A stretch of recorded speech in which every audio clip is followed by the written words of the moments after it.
Você já se sentiu completamente abandonado, como se até Deus tivesse te deixado? Esse foi o clamor de Jesus na cruz, em um dos momentos mais intensos de sua vida. Hoje vamos refletir sobre o grito de angústia de Cristo. Deus meu, por que me desamparaste? E o que isso significa para a nossa caminhada de fé. Oremos. Santo Deus, ao nos aproximarmos deste momento de dor e solidão que Jesus enfrentou, pedimos que possamos compreender o Teu amor e o Teu plano de redenção. Que este estudo nos leve a uma reflexão profunda sobre o relacionamento contigo. Em nome de Jesus, amém. Olá, seja bem-vindo ao canal Para Que Todos Saibam. Estamos estudando a lição 12 da Escola Sabatina. O tema desta semana, julgado e crucificado.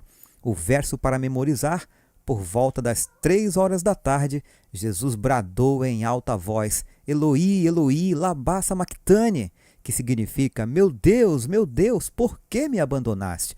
Marcos 15, verso 34. O título de hoje: Abandonado por Deus. O autor começa com a seguinte pergunta: quais são as únicas palavras de Jesus na cruz que foram registradas em Marcos? E o que a morte de Cristo significa para nós hoje? No texto de Marcos 15, versos 33 ao 41, nós vemos Jesus em um momento de total escuridão, tanto literal quanto espiritual. Ao meio-dia, a terra foi coberta por trevas e Jesus, no auge de seu sofrimento, clama sentindo-se abandonado.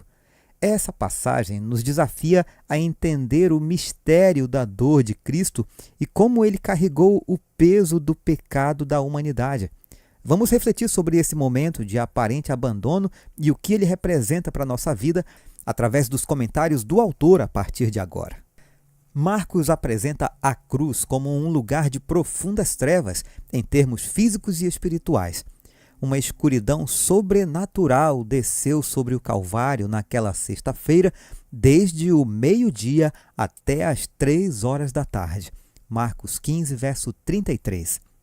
As palavras de Jesus na cruz são chamadas de clamor do abandono.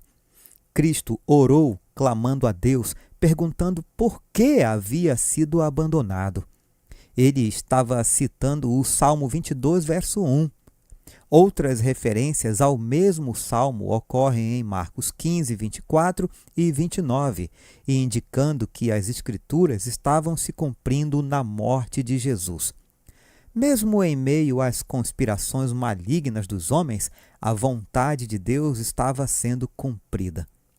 As palavras Eloi, Eloi, transliteração do aramaico Elahi, foram traduzidas no original grego Deus meu, Deus meu. Seria fácil imaginar que Jesus chamou Elias do aramaico Elahi, meu Deus é Yahvé. Esse foi o erro de alguns espectadores. Chama a atenção o paralelo do que ocorre no batismo de Jesus e a cruz. No batismo de Jesus, João batiza Jesus. E em Marcos 10, 38, também Jesus diz: não sabeis o que pedis, podeis vós beber o cálice que eu bebo e ser batizados com o batismo com o qual eu sou batizado? No batismo de Jesus também, João é a figura de Elias, e na cruz, Jesus supostamente chama por Elias. No batismo, os céus se rasgam, na cruz, o véu se rasga. No batismo, o Espírito é pneuma, e na cruz, Jesus expira, expineo. No batismo, a voz de Deus diz: Filho amado.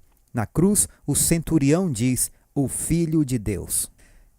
O autor termina dizendo que esses paralelos indicam que, assim como o batismo de Jesus representa o início de seu ministério, profetizado em Daniel 9, 24 a 27, o que ocorreu na cruz foi a culminação ou objetivo de seu ministério, quando ele morreu como resgate por muitos. A morte de Jesus também cumpriu parte da profecia de Daniel 9, 24 a 27. O véu do templo rasgado aponta para o cumprimento do sistema sacrificial, quando o tipo encontrou o antítipo e começou uma nova fase da história da salvação. Apesar das conspirações, os propósitos de Deus se cumpriram. E o autor pergunta: independentemente do que aconteça ao redor, temos certeza de que a bondade divina vai prevalecer? Vamos prosseguir agora com os comentários de Ellen White.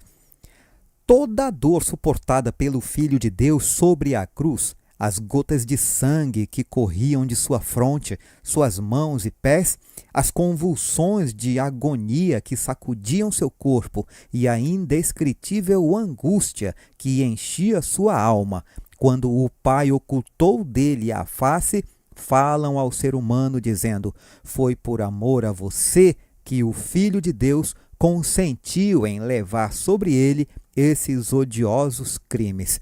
Por você, ele rompeu o domínio da morte e abriu os portões do paraíso e da vida imortal.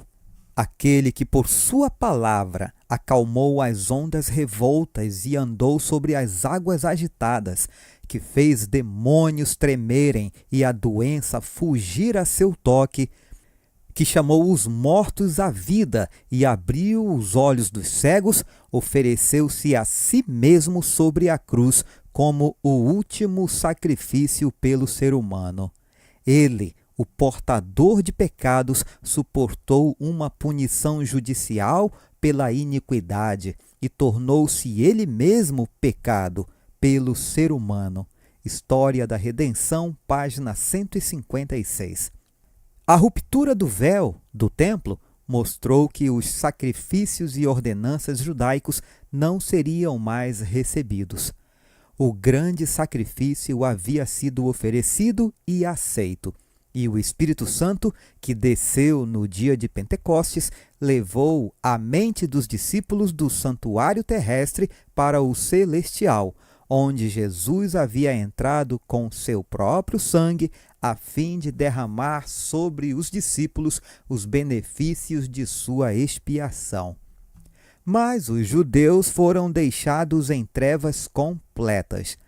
Perderam toda a luz que podiam ter recebido sobre o plano da salvação e ainda confiavam em seus inúteis sacrifícios e ofertas. O santuário celestial havia tomado o lugar do terrestre, mas eles não tiveram conhecimento da mudança. Assim, não podiam ser beneficiados pela mediação de Cristo no lugar santo. Primeiros Escritos, página 239. Agentes celestiais têm de lutar contra obstáculos para que o propósito de Deus seja cumprido no devido tempo. Anjos bons e maus estão tomando parte nos planos de Deus quanto a seu reino terrestre. É propósito de Deus fazer com que sua obra avance em linhas corretas, de maneiras que promovam sua glória. Mas Satanás sempre está tentando neutralizar o propósito de Deus. Somente humilhando-se diante de Deus é que seus servos podem fazer avançar sua obra. Para ter êxito, nunca devem depender de seus próprios esforços ou de exibições exteriores. Como povo, não entendemos como veríamos o grande conflito que se trava entre instrumentos invisíveis, o conflito entre anjos leais e desleais. A palavra escrita é nossa única segurança. Devemos orar como Daniel, para que possamos ser guardados por seres celestiais. Como espíritos ministradores, os anjos são enviados para servir aqueles que hão de herdar a salvação. Orem, meus irmãos, orem como nunca oraram antes. Não estamos preparados para a vinda do Senhor. Precisamos fazer um trabalho pleno para a eternidade. Comentário Bíblico Adventista, volume 4, páginas 1293 e 1294. Para conclusão, então, meus irmãos, Jesus experimentou o abandono para que nunca fôssemos abandonados por Deus. Ele suportou a escuridão para que pudéssemos viver na luz. E agora eu pergunto a você: já houve um momento em sua vida em que você sentiu que Deus estava distante? Como você lidou com isso? Deixe a sua resposta nos comentários. Eu quero saber como essa experiência afetou sua fé. Aguardo você amanhã para prosseguirmos o nosso estudo. Um forte abraço e fiquem todos com Jesus.